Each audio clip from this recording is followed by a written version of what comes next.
a series of steps. When I tell it on stage, it's a very shortened version. I knew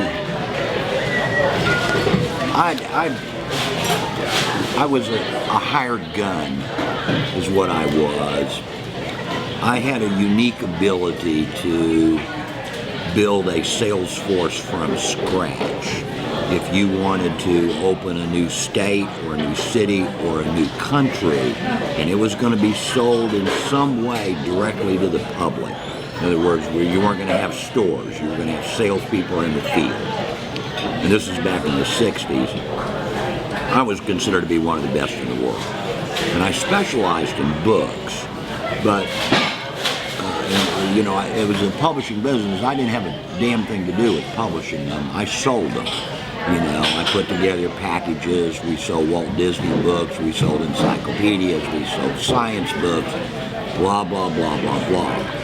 And then I consulted to several other large companies, ITT, General Electric, Beneficial Life, Hartford, AIG. And they paid me very big money, very good money to do this for them. And I said this in another interview one time, the common denominator among all those companies I just named, they lied. They lied in their advertisements, they lied in their sales training, they lied in their sales presentations, they lied to their stockholders, they lied as a part of their business plan. Open new factory, lie. About everything. And when I got out of prison, well, actually while I was in prison, I had a logical change. I didn't step over the line to being a moral human being necessarily. I knew that the way to keep from going back to prison was not do anything that you could go to prison for. But when I got into the corporate world, at the level I was at, I found out that I was just stealing with a pencil. That's all I was doing. We didn't call it stealing, we didn't call it lying. We called it business as usual, but it was lying. And in the late 70s, I started going through a moral change. And I realized that I had a God-given gift to speak well, and that for the benefit of my eternal soul, it was probably best that I used it for some kind of good than just making money for me. And so I knew I was looking for something. I didn't know what it was, but there had to be something out there I could do. There has to be something out there I could do. And I really quit work about a year before I went into comedy. I make it sound like I quit, right away. I'd already quit. My wife made good money. I reread a lot of my philosophy books. I decided I'll go to college. Never been to college, I'm not going to go for a degree. I just want to take some courses, that would interest me. One of which was Introduction to Theater.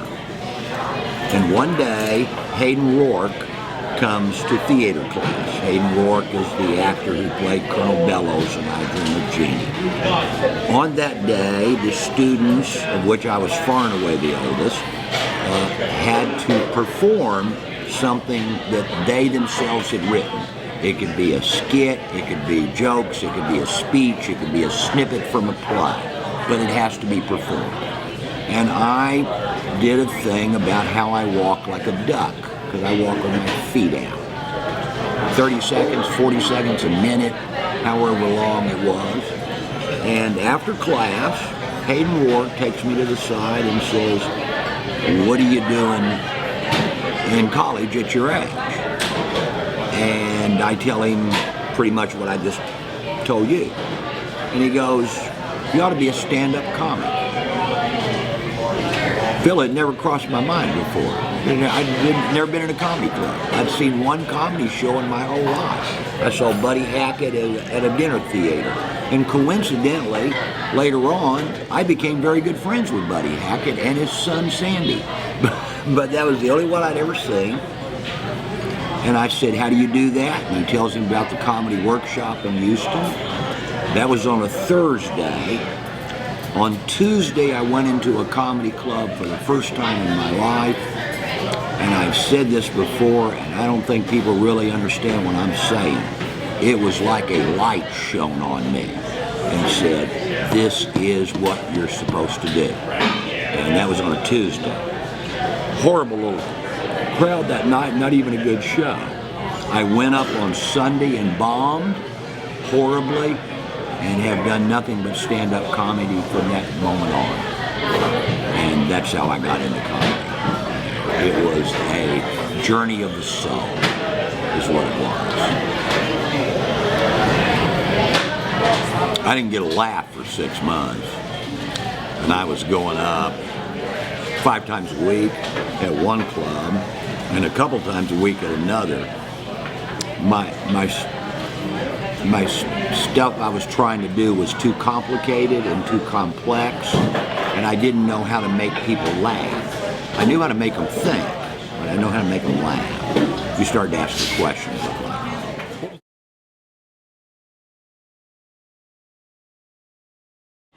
It was about heaven and hell and purgatory and mortal and venial sin. Now that's really kind of tough to start with that one. The audience wasn't reading the same philosophy books. Yeah, unless they're reading the same ones I am. Have a working knowledge of, say, Thomas Aquinas and Robert Ingersoll, pick them for 2 extremes. And I remember the first joke that I got a laugh with. That's actually a better question. I decided that I should write something, that people would understand. And so I wrote, 4-way, and Houston is notorious for bad drivers, incidentally. And I wrote a joke that said, 4-way stops are lessons in psychological warfare. The guy with the biggest balls has got the right of way. You got little bitty balls you could spend all afternoon at certain intersections. Each one of those other ones, there's a series of tags that go along with it. That joke, tag it. When I use the term balls, ladies, you understand I'm speaking metaphorically. I've known women with more and bigger balls than any man will ever hope to have. That's a tag. I know because I married a couple of them. That's another tag. It's all from that first joke, and then the second joke I wrote in the same theme was, at the speed limit, you're a traffic hazard on a freeway. People are dodging your ass, and I, make a dodging motion. And once I learned to do those simple pedestrian jokes, and they worked, it allowed me to start doing some of the more complex things. The first story I ever told was the Outlaw Bikers Titty Bar story. I started telling it as soon as I got back in town from doing it, but it took me a year to make it work. It's very complex, and you gotta know how to put those punchlines in. But that was probably a longer answer than you wanted.